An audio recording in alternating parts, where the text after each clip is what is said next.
photovoltaic and solar water heating in a way that should greatly increase the output of photovoltaic panels. And when it comes to biofuel, 2 of the world's top 5 companies are located in this state. One of them produces ethanol from agricultural waste like rice and wheat straw, and the other company makes diesel and jet fuel from algae. There are dozens of stories like that. In fact, right now we're standing on the doorstep of the world's largest clean tech laboratory for ports and the goods movement industry. And that's the benefit of PortTech LA, to help facilitate and accelerate the startup of clean technologies and companies that can benefit port operations here and in ports worldwide. We have approved and entitled 6 major port projects, a number of which are under construction today, and you can see it. You see the activity. And that means jobs. Just 5 years ago, many of our customers and industry stakeholders questioned the future ability of our port to grow this mandate.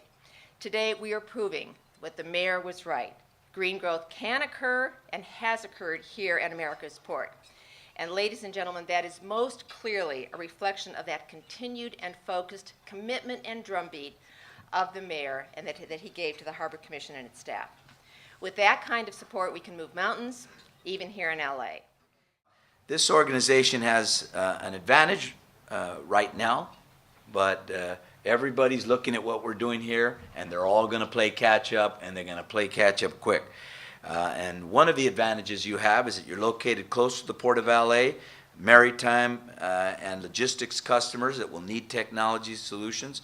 As I said, you have a board that includes UCLA, ASC, and Caltech, the chambers, the Port of LA. You got a lot of resources at your fingertips that will help.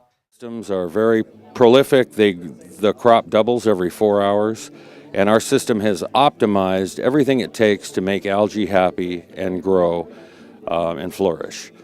On the back end of our system, we are able to extract oil and various byproducts from the algae. But we're marking this specifically as a solution to AB 32. Large, medium, and small stationary source emitters are going to be regulated on their emissions, and simply by putting them into our APAR cells, our automated photosynthetic algae reactor cells, we're able to consume those emissions and create products that can go back into the burners or the kilns and create an energy savings. As well, we have a enriched oxygen stream that comes off the reactors that goes into the burners so they burn hotter and more efficiently. Embedded situational analysis. So the system is a bunch of pods that sensors can connect into, and they it's like a brain. We're putting a brain in the field. Each of these pods is like a neuron. The space between the neurons, the synapse, is like the wireless space in between the individual pods. And you can hook any sensors you like into the pods, and they talk to one another. And if we can... We're demoing our product, and it's tracking all these boats and ships that are passing by in this seas environment. And over here, it's classifying the objects identified with different track IDs, as well as you can see search features we offer, where you can search by types of boats or types of activities, and results are returned. And this saves seaport security personnel countless of man-hours needed to wade through all the information, as well as saves time in terms of the amount of security personnel needed to monitor all these camera feeds that are installed in today's security environments. As California's largest employer, we're proud of our 10,000 direct jobs we sustain, the 70,000 indirect jobs that we create, and the $9.2 billion economic output that Chevron's businesses generate here. We're honored to support the growth of PortTech LA, and we again thank you on behalf of the Chevron family, and it's our honor to present PortTech LA with a contribution of $50,000 to Herb and his board.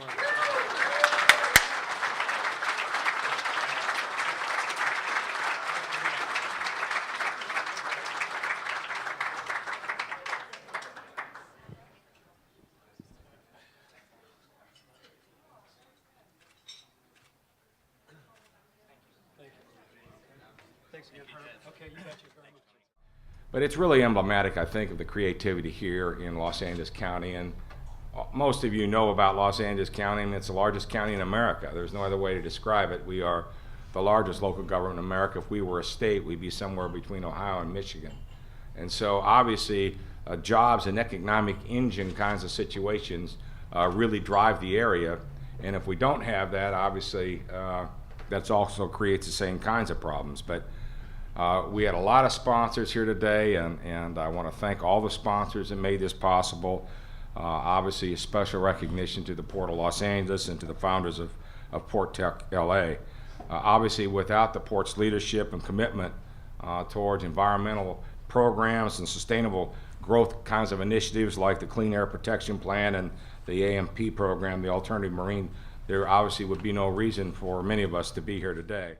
Councilmember Hahn and Harbor Commission President Ms. Sikowski said we couldn't do this without a partnership, and that partnership includes all of you. So thank you so much.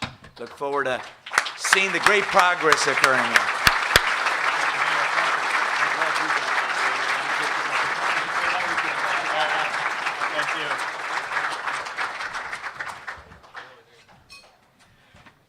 Thank you, Mayor Villaraigosa, for your comments, your leadership, and you've re-energized us. I guess everybody thinks all we're serving is salad today.